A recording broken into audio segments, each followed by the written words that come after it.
What's up, everybody? It's the Digital World Podcast, and I'm coming at you with this video a little earlier than usual because of what's been happening over the past couple of days. Right now, there's a systemic risk with Credit Suisse, and it's trending. It seems like people on FinTwit have discovered something before the broader mainstream news outlets have. And so I'm bringing you this because it could be a serious problem. um, However, like I said, I'm not expert in this. I'm just bringing you the news, and you can do more research on your own. But currently, what we're seeing is Credit Suisse is probably going bankrupt. The collapse in Credit Suisse share price is of great concern from 14.90 in February of 2021 to 3.90 currently. And then the markets are saying it's insolvent and probably bust. And the Wall Street Observer saying, is this a 2008 moment soon? There's a systemic risk bank. And so you've got to keep this in mind. I There's other things here, like for example, Lynn Alden, who's very intelligent and works with George Gammon, says, seeing lots of social media chatter about bank contagion, so I'll retweet this here. The bigger economic and financial issues here in 2022 are centered in sovereign bonds, currencies, and energy. They're not centered primarily in banks like 2008, except for some areas. And that's in reference to a tweet that she says there are pockets of bank problems, obvious names in Europe. But yeah, for the most part, the banking system, especially US banks, look nothing like 2008. Lightning rarely strikes the same place twice, especially because protection gets put on what was struck. So yes, she's very accurate in that. Lightning doesn't strike twice. And it's more on the bond market that we have to keep an eye on. If you watch Greg Marino, like I've been mentioning on this channel, he's been focusing on the bond market because that is where the story is being told.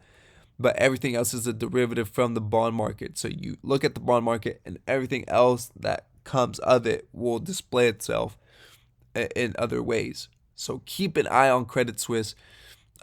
It's a very important indicator, but this is a signs of the time. And I've been documenting this since I've had the channel, and I want to bring this news out to you guys so you're aware and you make your family members aware. And this video is going to be so important. I got other stuff to show you. So let's get on with it. Here is an important video. Check this out. Interest only and increasing on a monthly basis. It's almost doubled since January, and I'm struggling to make my contractual payments as well as other outgoings. My mortgage is joint with my husband, and I can't get a mortgage on my own to cover the balance owing to paying my ex-husband any equity he is due. What can I do? I don't know. I mean, I just... The situation now is bad. And if those interest rates go up, as has been discussed, and it is not certain that they will, but that is what the markets are predicting, then, I mean, we are going to have millions of people in that, and we are sitting on a mortgage ticking time bomb. Interest only and increasing on a monthly basis. So it's almost double. That's the situation. People rushed in. They had FOMO in terms of trying to get a house. And it's the same thing, these cycles repeat. And people always do the same thing. That's why you got to be very patient. Even if you have the urge and you feel like you're missing out, no, that's the worst time to be putting your money in. It's when nobody wants to do it. And, there's plenty of opportunities. That's when you want to do it. But you have to prepare for that time. Because if you're not prepared, you won't be able to do it even if you want to. And that means having your financials under control, and you've allocated money for that situation. In other news, the car market. So, there's been this craze about, get an EV, you'll save a lot of money on gas, this and that. Well, what happens when electricity is just as expensive as gas? And where does electricity even come from? From fossil fuels, folks, from coal, from natural gas, etc.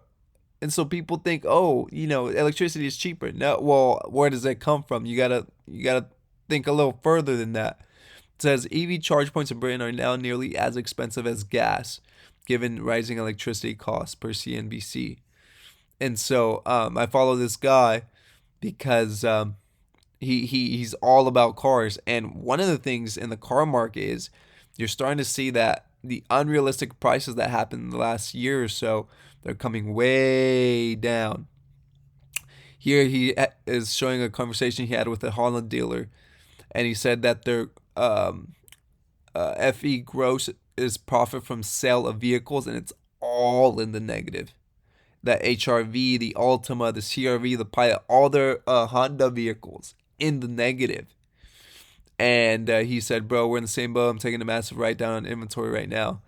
And then he said the adjustment happened very, very quickly. And it's happening. And he says, now extrapolate this to Carvana. So Carvana, CarMax, Car Gurus, all these are getting hit hard. So you're going to see those markdowns. And by the end of the year, you're going to see those end of year sales really going into effect. So you'll probably be able to get yourself a good deal on a vehicle. Does it mean you should get one? Absolutely not. But you have to see what works best for you and what's the best decision for you in that moment. Okay? But you're going to see deals everywhere. And I watch Mike Maloney, and one of the things he says he expects is he expects a deflationary period right after this inflationary period that we just gone through. And it's going to be very brief. And then that's going to lead to hyperinflation, especially if they go burr. But I don't think they'll go burr unless they have that digital system in place. And I'm telling you, that's the way they're going to do it. They're going to, in order to get you your stimulus, you got to sign up for that digital currency. And it's looking like it might happen sometime next year or 2024. So be prepared. Now check this out, folks, because they're going to freeze your accounts one way or another. And one way to do it, blame it on the climate.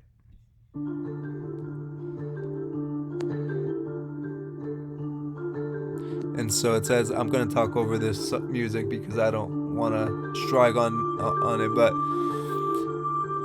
you can go ahead and say this means disruption can spread more easily, grow, and spread throughout the system with repercussions that could affect all of us. It means that a severe snowstorm, for example, or a cyber attack could cut off people's access to money both in person and online. A situation that could lead to widespread panic and a loss of trust. An average cyber ripple event impacts 10 additional companies beyond the firm originally affected. So, what if extreme weather froze your bank account, folks? Be ready, be prepared. I'm bringing you this news. I want to keep you guys up to date as much as I can. But this is currently what's happening. All right, spread the word. Share this information. It's really, really important that people know this. All right. Thank you for watching. Like and subscribe to the channel. It's the Digital World Podcast, and I'll see you in the next episode.